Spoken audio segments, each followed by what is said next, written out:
գործողություն է եղել, այսինքն այդտեղ ուսումնասիրություն են արել ադրբեջանցիները եւ այլն, ես կուզեի դուք ասեիք,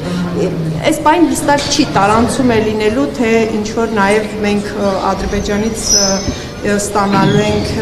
էլեկտրոէներգիա, դուք այստեղ ինչ որ ռիսկեր, վտանգներ տեսնում եք, ընդհանուր առմամբ այս process-ի հետ կապված գնահատականը։ Իրենց այցելության մասին մեր ուժը տեղյակ է եղել, մենք ցավոք տեղյակ ենք եղել ոչ թե պետական ինստիտուտների կողմից տեղեկացվելու արդյունքում,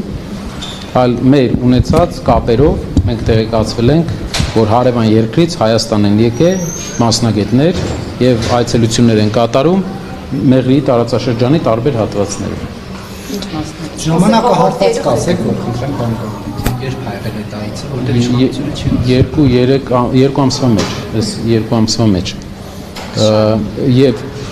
ինչ վերաբերում է սուվերեն տարածք է, մեր ուժը ասում է, որ դա ճանապարհ է Հայաստանի սուվերեն տարածքում եւ որևէ երկիր իրավունք չունի դա կոչել միջանցք։ Դա ճանապարհ է Հայաստանի սուվերեն տարածքով։ Եվ եթե իրենք ուզում են Հայաստանի տարածքով անցկացնեն էլեկտրահաղորդականության գծեր, պետք է վճարեն մեզ դրա համար։ Իրենք թող վճարեն մեզ, անցկացնեն, եթե տեսնում են, որ ուզում են։ Մեր երկիրը պետք է շահի դրա մեջ։ Ինչպես մեր երկրի համաձայնությունը ստանալուց հետո պետք է վճարեն։ Չեմ վճարելու, դուք որ նման մտահոգություն եք հայտնում եւ պարոն Կարապետյան, նախ այդ վճարման մասով ինչ տեղեկություններ ունեք եւ երկրորդը տարանցում է լինելու, այսինքն ձեր մասնագետների ենթադրման հեծի, հեծի ինչ որ թիմի հետ է այնտեղ չեմ կարող ավելի մանրամասն այս բանին, քանի որ չունեմ այդքան մանրամասն, գիտեմ, որ ադրբեջանցիներ են եկել Հայաստանի հարավային շրջաններ եւ դա մեզ անհանգստացրել էր, փորձել էինք ճշտել ինչի համար են եկել։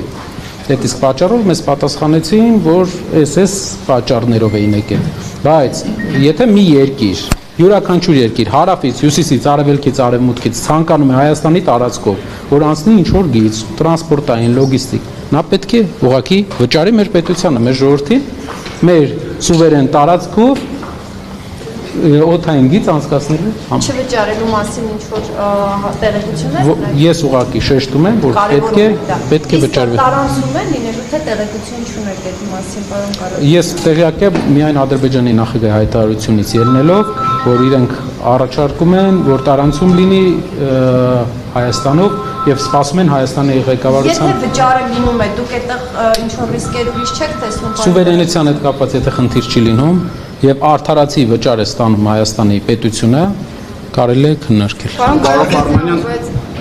Կարապետյան, բայց իրական Ալիևը Կուզեի ասել էլեկտրական գծերի մասին է խոսքը, էլեկտրասյուներ կառուցելու մասին էր խոսում եւ այս համատեքստում է եղել, որ եթե Հայաստանը ատոմակայանը փակի եւ չօգտվի ադրբեջանական այդ էլեկտրաէներգիայից, ապա էներգետիկ ճգնաժամի առաջ կհայտնվի։ Ատոմակայանի պատմությունը մի քիչ այլ պատմություն է, կան առաջարկներ, որով մենք հնարավորություն ունենք չփակել ատոմակայանը, կառուցել նոր ատոմակայան, որով երկիրը կունենա էժան հոսանք։ Մենք 2-3 լավ տարբերակներ ունենք, այդ իսկ պատճառով կարծում եմ հարևան երկրները անհանգստանալու բան չունեն, մեր երկիրը հաստատ ունի հնարավորություն նոր ատոմակայան կառուցելու, ունի այն պայմանները, այսինքն գործընկերն է տալիս են պայմանները, մեկից ավել գործընկեր, որով հնարավոր է նոր ատոմակայան։ Բացի տարանցում եք, ինչպես է վերաբերում, եթե Հայաստանը էլեկտրաէներգիա օրինակ ստանա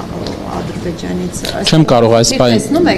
կարող այս պահին պատասխանել, չեմ կարող այս պահին պատասխանել այդ հարցին, ցերեկային ժամերին Հայաստանը ունի ավելցուկ, արևային էներգետիկայի գծով Հայաստանը ամենազարգացած երկրներից է, ընդհանրապես էներգետիկայի մեջ ներդրումներով Հայաստանը ամենալավ երկրներից է, եւ կարծում եմ դուք գիտեք, որ ընկերության հաշվին այդ էներգետիկայի մեջ ներդրումները այսքան բարձր եղել եւ ինչու է էներգետիկա մրցակցային ամենալավ ոլորտը Հայաստանի, որտեղ ուժեղ ընկերություն է եղել, որը այդ ակտիվությունը, մեր ընկերությունը Տաշիր ընկերությունների խումբը, որտեղ ես մինչև այստեղ տեղափոխվել աշխատել եմ։ Ինչ վերաբերվում է էներգետիկ առումով Հայաստանը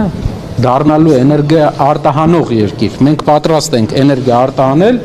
ցերեկային ժամերին եւ դա իսկ արևային, էներգիա։ Այո, արևային Պարոն Կարապետյան, ես ես ճիշտ հասկացա, այդ մասով Հայաստանին համարում եք ինքնաբավ, այսինքն այդ հնարավորությունները կա, մյուս միայն գիշերային ժամերի խնդիրն է, որի լուծումը Ես մի անգամ մեկ ամիս առաջ առաջարկել եմ Իսկ եթե տարանցում եք, դուք ասում եք, որ Հայաստանը կարող է շահավետ պայմաններով էլեկտրաէներգիա այս պայն էներգետիկ հզորությունների սպეციფიკան, օրինակ, ցերեկային գիշերային ժամերին մեր ջերմաէլեկտրակայանները չեն կարողանում արագ մտնեն իրենց պետք է մի քանի ժամ, որ մտնեն ցանց։ Այդ իսկ պատճառով չենք կարողանում այնպես անել, որ օրինակ ժամը 6-ին հենց միանա ջերմաէլեկտրակայանը։ Եվ դրա համար մենք ստեղծում ենք այս պահին մի process, որը մինչև իմ ազգային ժողով գալը ես զբաղվում եի դրանով։ Ինչ էր դա։ Գիշերային ժամերին հատուկ ջերմակայան, որ կմիանա գիշերային ժամերին։ Ցերեկը արևայինով մենք կարտանենք հոսանքը, գիշերային ժամերին կմիանա ջերմաէլեկտրակայանը, որը կբերի պարսկական արդեն գազը։ Հարց է, պարոն Կարապետյան, դուք Ժամանակային սահմանափակում ունենք։ Հա, վերջին հարցը, տարանցման մասով էլ ասացիք, եթե սուվերենության եւ վճարների հետ կապված խնդիր չկա, այլ խնդիր չեք տեսնում, բայց կարող ենք քննարկել։ Կարող ենք քննարկել, եթե մեր երկրի սուվերենության հարցն է, մեր գծերն են, իրենք եթե վճարում են մեր երկրին մեր գծերի համար, կարող ենք քննարկել։ Սուվերենության հետ կապված, տեսեք, այս համաձայնագիրը, որ ստորագրվել է, ամեն դեպքում հրապարակված է փաստաթուղթը եւ սուվերենության հետ կապված այս խնդիր։ Ես դա ճանապարհ է, դա միջանցք չէ, դա ճանապարհ է եւ կարծում եմ, որ մեր խոսույթներում դա պետք է անվանվի ճանապարհ։ Դուք չեք համարում, որ իշխանությունը ամեն դեպքում Ադրբեջանին միջանցք է տվել, ինչպես պնդում է ձեր ընդդիմադիր մյուս գործընկեր։ Դա տարբերություն է մեր երկու ֆրակցիաների միջև, մենք համարում ենք, որ դա ճանապարհ է եւ մենք համարում ենք, որ երբեք ոչ մի երկիր Հայաստանի տարածքում միջանցք չունի եւ չի ունենալու։ Շնորհակալություն։